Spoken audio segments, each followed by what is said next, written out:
Hello DB Besties and welcome back to the Design Bundles YouTube channel. Today we are testing 5 TikTok crafting hacks so you don't have to.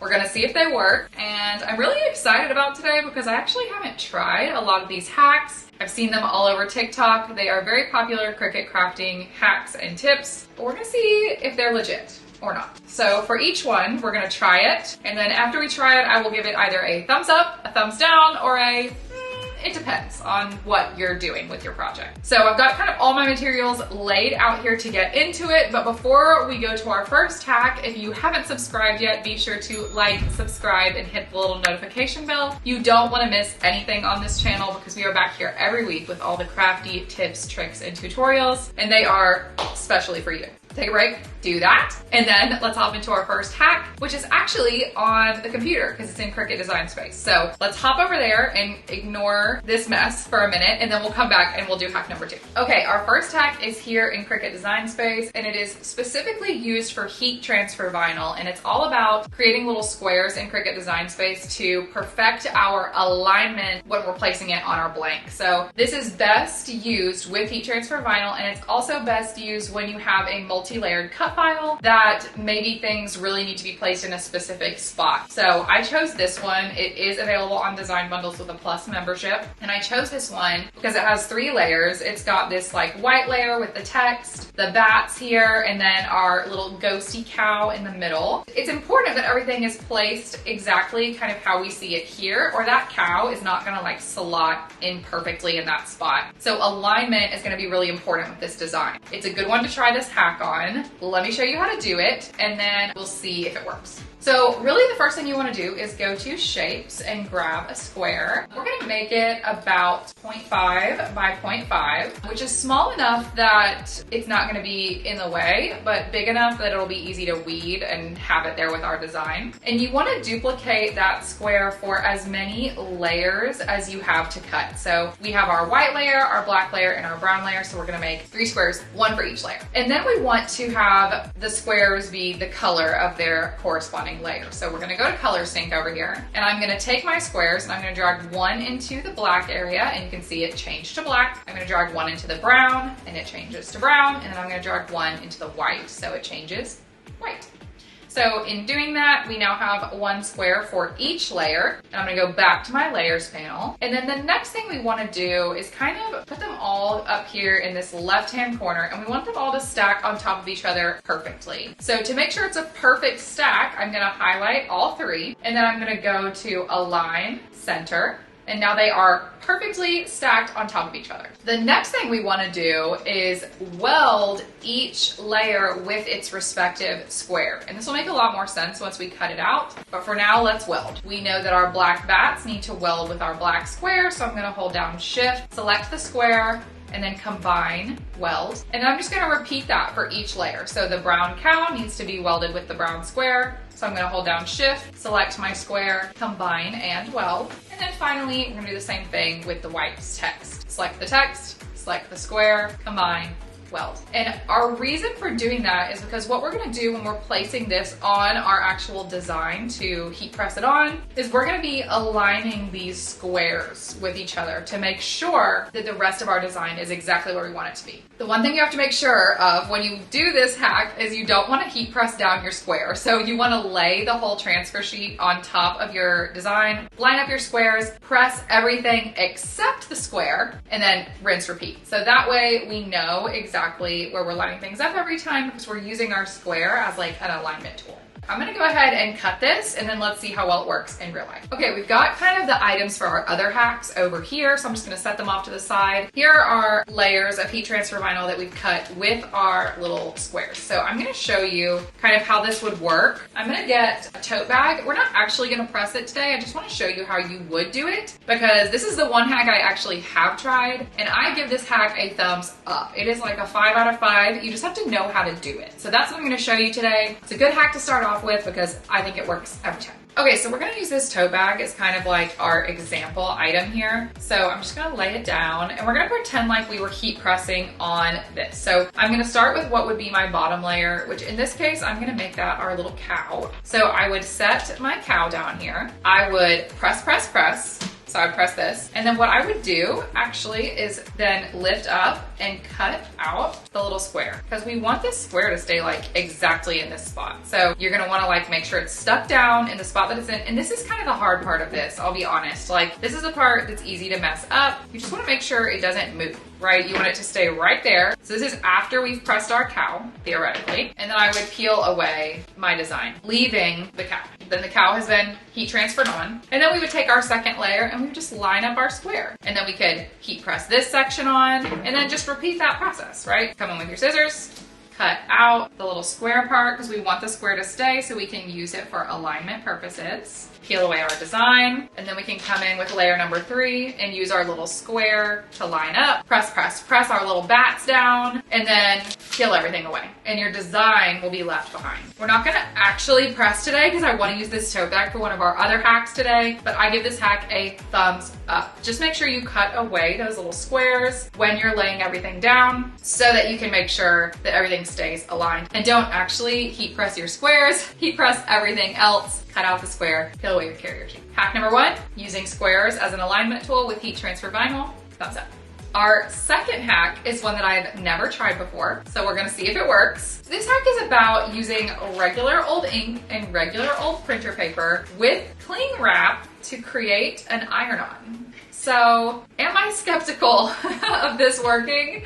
Yes, but we're gonna try it. What you're supposed to do is print out your design on regular printer paper with regular ink. This is not sublimation ink. I didn't mirror. I didn't do anything. I just used a print and cut. I printed it on regular printer paper and I'm actually not even gonna use my Cricut to cut it out. So the first thing we're gonna do is cut out our little spooky guy here. And the printer paper is gonna become part of our design. So I'm gonna try to make this like a pretty decent like rectangle so it doesn't look like crazy. I should probably use a straight edge to be honest to do this, but alas, I'm not going to. So I'm just gonna gently cut this out in a little rectangle and I may like shape it up a little bit once I'm done. We have our rectangle. I think that actually looks pretty great. I'm gonna leave it as is. I will go ahead and say I think my biggest concern with this hack is that it's not gonna be very permanent. Like I don't think this is gonna have the longevity that a normal heat press situation would have. When I read about this hack, the biggest thing they said is to make sure there's no wrinkles in your cling wrap.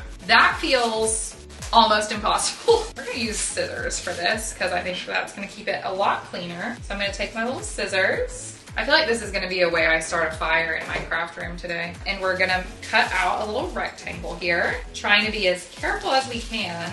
Let's just do it on our table. And then you lay your printer paper down, face down. Everybody's waiting with bated breath to know if this is actually gonna work. I'm a little skeptical. And then you can fold your cling wrap kind of around the back of your design. It's okay if there's some overlap here. You don't have to worry about it being like a perfect fit or anything. Again, the really big idea here is try to minimize wrinkles. So just gonna wrap it like a little present in cling wrap. I kind of think the key to how this works is like we're basically gonna be melting cling wrap onto our tote bag. Okay, once you have your little like package here, you can take your tote bag and we're gonna pre-press our tote bag. Let me get my heat press. All right, I got my heat press. I went ahead and kind of cleaned off my work surface a little bit. I am going to kind of press my tote bag a little bit just while the heat press heats up to really make sure we get all the moisture out of our surface and also to make sure we kind of eliminate as many wrinkles as we can. I feel like we're gonna need a pretty flat surface to work with for this to work. So I'm just gonna kind of act like I'm ironing it basically and just get all these wrinkles out, get all the moisture out while our heat press heats up. Okay, we are preheated. So let's go ahead and press this on and see if it works. So I'm just gonna take it and lay it on top of my thing here. I'm really questioning this. All right, here we go. Just gonna press her down. Oh goodness. Oh no. Oh no. I should have used parchment paper. That did not go well. Maybe this one needs a little more research. So no. That did not work. Maybe if I had used parchment paper, but I think even if I had used parchment paper, That just would have been a mess. Maybe you have to use a very specific kind of cling wrap. I don't know. I'm gonna do a little more research into that one. If anyone has used this hack and it's worked, please let me know in the comments. My gut tells me different kind of cling wrap and parchment paper on top, and maybe it would have worked. I just don't see how that is gonna be super helpful. I think I look at this and I think, just use printable vinyl. This hack gets a thumbs down. I think if you want to be able to use like a regular old printer, use printable vinyl. It's easier and it feels like less of a melting and fire hazard. So cling wrap to make anything and iron on gets a thumbs down from me, unless someone in the comments knows something I don't know. Next hack. Now I gotta clean my heat press. Okay, hack number 3. Never tried this one, heard about it all the time on TikTok though, so let's see if it works. And that is using painter's tape as transfer tape. I do have my doubts about this, but I'm willing to be wrong. My biggest concern with using painter's tape as transfer tape is not being able to see what I'm doing because painter's tape is opaque. So we'll see. Let's try it. We're also kind of doing 2 hacks in one on this one because hack number 4 is, do you actually need to alcohol wipe your surface? So I usually don't alcohol wipe my surface, but I also do have my fair share of problems with bubbles. And the internet saith that using an alcohol wipe on your surface before you press it will eliminate bubbles. So we're gonna test that, especially because rounded surfaces for me are the biggest culprit of the bubbles. All we're doing here is wiping down the surface with an alcohol wipe before we put anything on. We're gonna wipe it very thoroughly and we're gonna see if that means no bubbles. So technically that's hack number 4, and hack number 3 is using painter's tape as transfer tape. I am skeptical. Okay, I do want to use my little tumbler holder for this because I want you to be able to see from above of what we're doing here. Let's start with our little cow here. So I'm just gonna get a piece of painter's tape. This cow is bigger, so we have to lay down like 2 pieces of painter's tape to get this to work.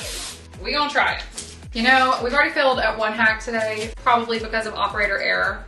So I'm not opposed to failing again. I am just going to lay my little painter's tape spot down here. Just feel like this is gonna tear or something. And then I'm gonna lay down a second like piece slightly overlapping here so that I can get the full design. And I'm just gonna press it down as if this is what you're supposed to do and peel it back like I would if I was using transfer tape. So that part worked great. It's going to be the transfer onto the cup that I'm really wondering about. So we're gonna lay down our little cow here. I'm gonna put him down as low as I possibly can. And remember, we're also testing the theory right now of does an alcohol wipe reduce bubbles? So we shall see. All right, slowly peeling back. What? No way. Y'all, so for real. Okay, wow. Let's reuse a piece of transfer tape. Let's get the bats on there. I'm a little shooketh right now, I'm not gonna lie to you. Okay, get the bats. Let's try to do it a little more rough this time. You know what? Actually, I'm gonna set these off to the side. We need to do our words first because otherwise I'm gonna mess this up. So we're gonna grab moo. And I'm really gonna be rough with it. I'm gonna really put this to the test. I'm not even gonna try to like make sure it's all stuck on there. I'm actually gonna let it overlap a bit. I think I put it too high up. Oh, just barely. All right, now we need the little I mean boo. And then we're gonna put our little bats on. I forgot to weed the middle out of the A. Did anyone else do that? Y'all, oh, it came out. The middle of the A that I forgot to weed, pulled up. All right, let's lay our bats down. I'm gonna put these ones right here. Guys, are you seeing this? I'm gonna put the bat here. Okay, I know I'm not saying much. I'm just like, I'm honestly stunned. Like, I didn't even try to make sure it was pressed on that time. Okay, painter's tape as transfer tape. 2 thumbs up. Look at that. I mean, even with like the intricate lines on the cow, it did a great job. It pulled the middle out of my A when I forgot to weed it, but it left everything else behind. It did a great job with the overlapping pieces. My only thing about this hack that I will say is it was hard to see where I was actually placing it. Like, I kind of think the moo is a little too high up. I would have wanted it a little bit lower, but it was hard to see like how much space I actually had because the tape is opaque. So does this work as transfer tape? Yes. In some ways, I think this works better as transfer tape than transfer tape does, but I don't love that you can't see through it. So I still give it 2 thumbs up though, because I did not expect that to work, and that worked really well. Let's not forget, we also tested hack number 4, which was alcohol wipes to reduce bubbles, and I'm gonna be honest, I was not careful to avoid bubbles, and this is a pretty smooth application. So could that be partially because of the painter's tape? Maybe, but I think I'm gonna start alcohol wiping down my tumblers before I put them on, because I also give this hack a thumbs up. On to hack number 5. Hack number 5 is another hack that I'm a little bit skeptical about. I have seen this all over the TikTok, and it is using a clean lint roller to weed intricate projects. So I did a little research into this because I thought, what is this good for? Like, I don't see myself like weeding letters with a lint roller because I feel like it just wouldn't work. And what I came across was that this is best used when you have like an SVG that looks distressed or something that has a lot of little intricate like pieces to it. I also read that this does not work very well with adhesive vinyl, but it works great with heat transfer vinyl. So because of that, we're gonna use it today on this little heat transfer vinyl screamy ghost face. And I did already do like a little bit of weeding. I weeded kind of the outside portion of it because, again, from what I read, this is really best for like distressing or little intricate cuts kind of throughout your project. And this ghost face is distressed, and that's the part that we need to kind of weed out with our lint roller. So I am going to tape down my project with painter's tape. It did not say to do that, but I feel like that's gonna help. And then it says to make sure to use a clean lint roller and just roll over the top. We're gonna try it. We're gonna see if it picks up all the little distressed pieces. So I'm just gonna kind of start. Oh, okay. That is a lot. That is strong. Okay, that did not pick up anything. I do see some spots in there that are supposed to be coming out. So I'm gonna kind of like roll it slowly. Okay. Nothing. Honestly, shocking that that's not picking up because that is like so sticky. Okay, let's try it at an angle maybe. Oh, this is shockingly bad. Okay, let me get my weeding hook because now I need to know if this even cut appropriately. Oh, you can see from above, I weeded that out pretty quick. And then what else is there? Oh yeah, so it is weeding just fine. Here's another piece right here. Let's get it out. So you can see all these little distressed spots that are supposed to be able to be weeded out here. I was hoping it would pick all those up. I think a lint roller to pull up tiny pieces of heat transfer vinyl on your design, I think it's gonna get a thumbs down from me. Let's try it one more time. I mean, my word, like it just doesn't get much stickier than that. Oh geez, oh geez. I think it's time to quite literally cut our losses on that one. Lint roller, it's getting a thumbs down from me. If you love using a lint roller for this, please let us know in the comments how you do this and how it works because that very definitively did not work. So let's kind of review what we talked about today. The first one we talked about was using squares as a little registration mark of sorts to line up our heat transfer vinyl designs. Thumbs up. The second one we talked about was the weird, like using cling wrap to iron on things that aren't usually iron-onable. That was a double thumbs down for me because it just melted right into my heat press. I would like to recognize that I feel like if you put parchment paper down and maybe used a different brand of cling wrap, maybe it would work a little bit better. But ultimately, my final verdict on hack number 2 is just get printable vinyl at that point. You know, it's like that's easier and there's no fire hazard. So that would be my view on hack number 2. Big thumbs down. Hack number 3, painter's tape as transfer tape. A million thumbs up as long as you're okay with it being opaque. Hack number 4, wiping down your surfaces with an alcohol wipe to avoid bubbles. Does it really matter? From my experience today, I would say yes, and I would give it a thumbs up. And then hack number 5, the lint roller to pick up little pieces of heat transfer vinyl when we're weeding. No. I would maybe use it to clean up my surface after I weed, but not as a weeding tool. Thumbs down on hack number 5. Okay, friends, if you have any other hacks you want me to try out, please let me know in the comments below and be sure to give us a like, subscribe, and hit the notification bell. We would love to bring you more hacks in the future, and I will gladly try them as long as it is not going to involve me catching my craft room on fire. You notice I talk about catching things on fire, and that is because I did indeed catch my sublimation oven on fire one time, so I'm a little gun shy when it comes to fire, but I will try it. I'll try everything once. So if you have a hack you want me to try, let us know in the comments below. We would love to try it. If you want to follow me personally, you can find me on social media at It's Laura Lambert, everywhere you do social media. I would love to connect with you, hear from you, hear what you're crafting. We had a good success rate today. 3 hacks out of 5, I would give a thumbs up to. Can't wait to try more hacks with you in the future and keep bringing us those TikTok hacks that we need to try. So until next time, friends, happy crafting.